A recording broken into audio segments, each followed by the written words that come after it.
The Plymouth County DA's office, along with other law enforcement agencies in Brockton right now, are providing an update on this weekend's deadly double shooting at Brockton Mall that claimed the lives of 2 teens. Let's listen in. William Halsey and Darren Duarte, all from the city of Brockton. We also have Mayor Sullivan with us today.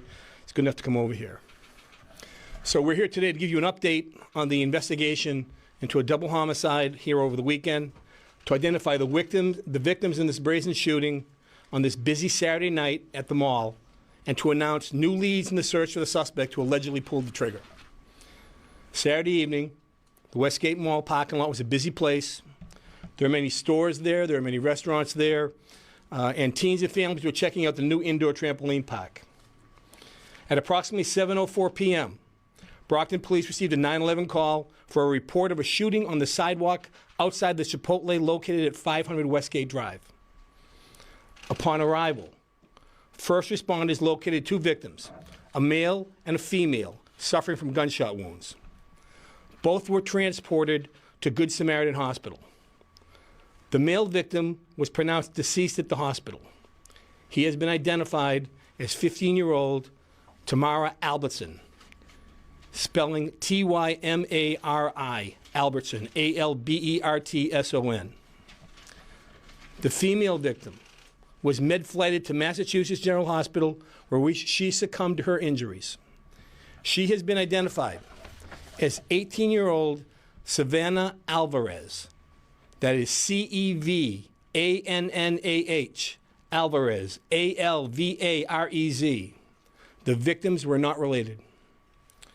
Brockton police contacted the Massachusetts State Police Detective Unit assigned to the Plymouth DA's office, and the investigation commenced.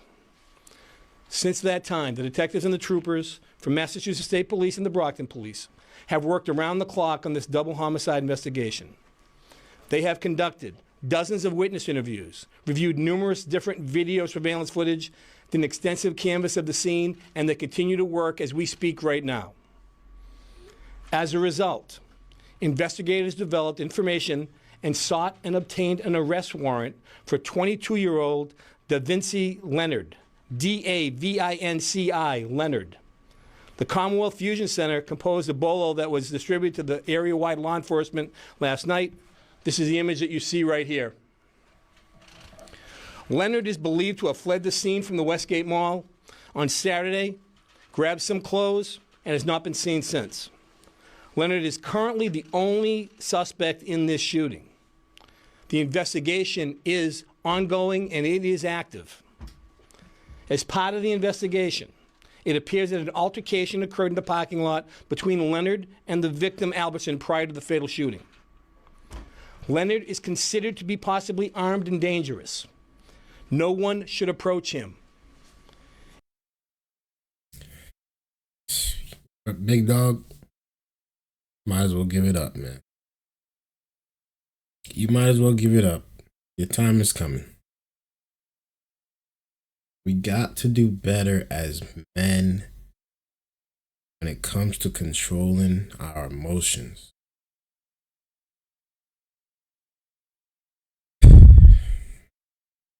Now 2 people's lives are gone. His life, when he is caught, will be over. It's a sad situation, but this is what's gonna happen. Tired of it, man. I really am. Tired of it.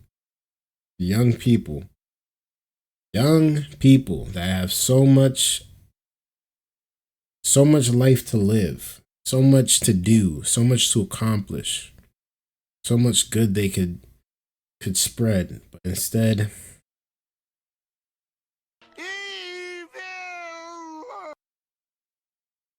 Anyone who sees Leonard or has information about his whereabouts should contact the State Police Fusion Center at 1-800-CAPTURE. That's K-A-P-T-U-R-E. The event that Saturday night was a tragedy.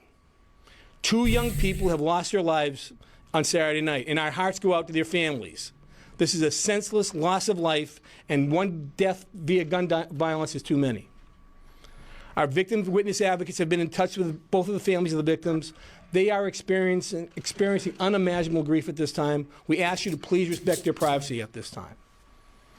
And with that, I will answer questions that I can, but I cannot answer many. It's still an active investigation. Does it appear that the 15-year-old was targeted and the 18-year-old was just So all the people stuck in the Chipotle. That's part of the investigation right now. We'll make that determination as we go forward. But like I said, we've seen many It's not far different from me videotapes. either, man. There's more This is coming. crazy. Was there a police detail at the mall that night? I'm unaware of one. You said the two victims weren't related, so what, they're walking together or? Well, Got my dog here bothering They're me. not related to down. each other. Sit They down. were there, and we're still working on the overall investigative relationship with them. Together? They were present there at the scene, whether they were together or not. They were physically near each other at the time of the event. Tim, do we have any understanding of what this altercation, what this fight was, what sparked this whole thing off?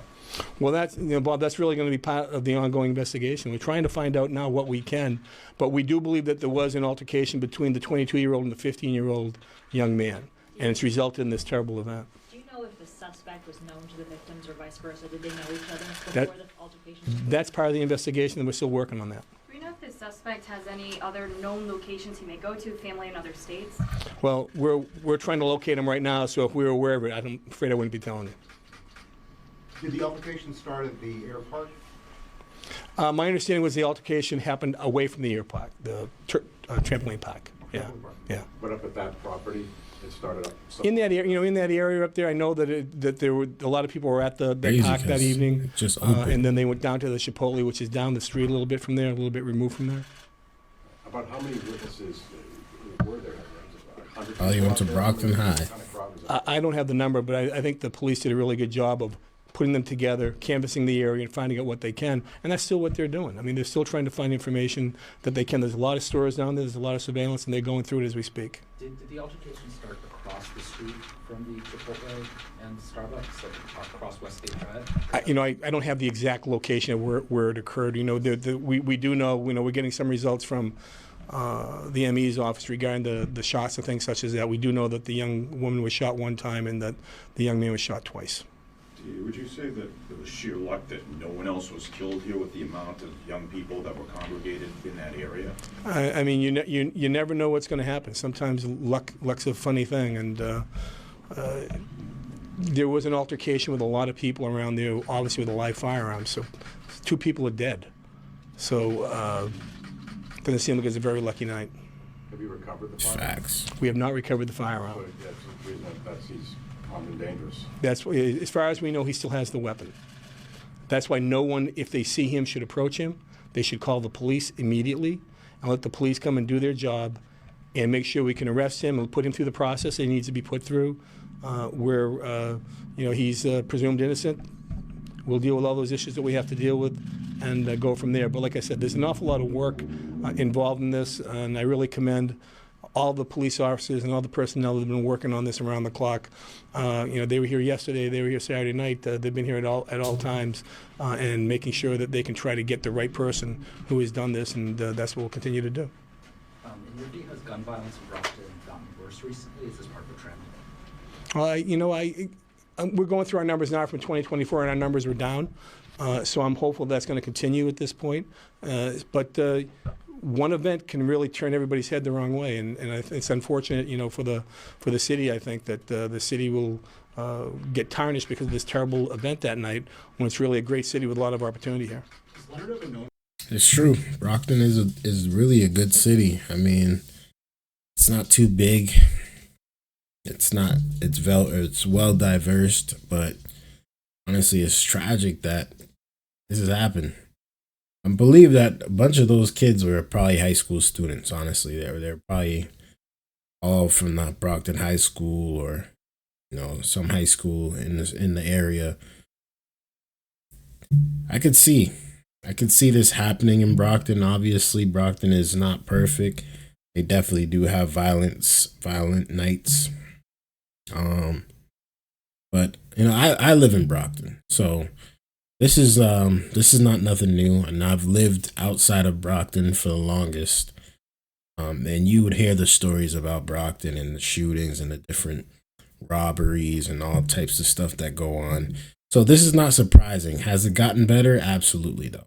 It has gotten better. And there are some really good sides of Brockton as well. It's not all just bad. It's not just all gunshots in the hood and people trying to rob each other. But this is very unfortunate because these are young adults, and you don't expect to see this happening often, obviously, but to have it happen at all is already enough.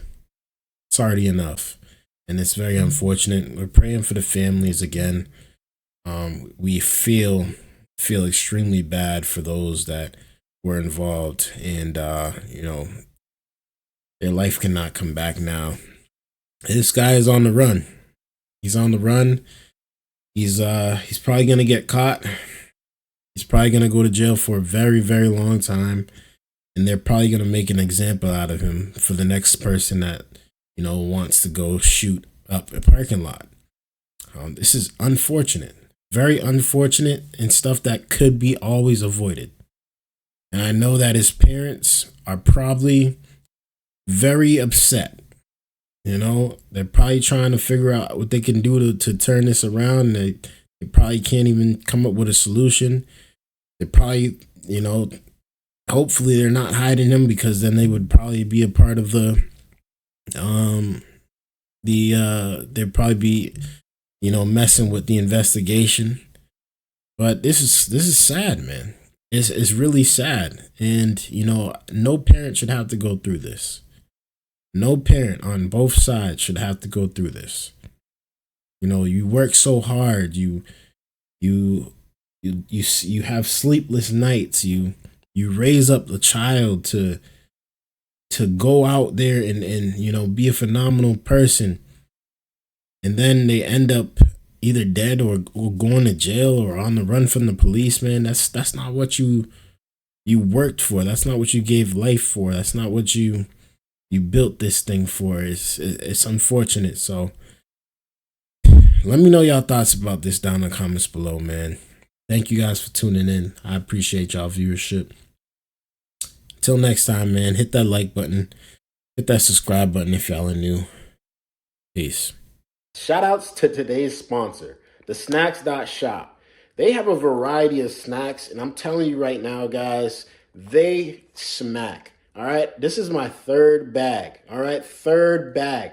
Thank you for everything you guys sent to me from the Snacks.shop. I appreciate y'all care package.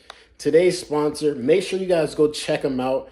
They have some dope snacks, and I can't lie, man, it's busting. I'm going to get some more of these, I promise you. These are the Korean chicken, like literally. Check out their website. Go cop something, man. Let them know that Dgotsauce sent you. And thank you again to today's sponsor, the Snacks.shop.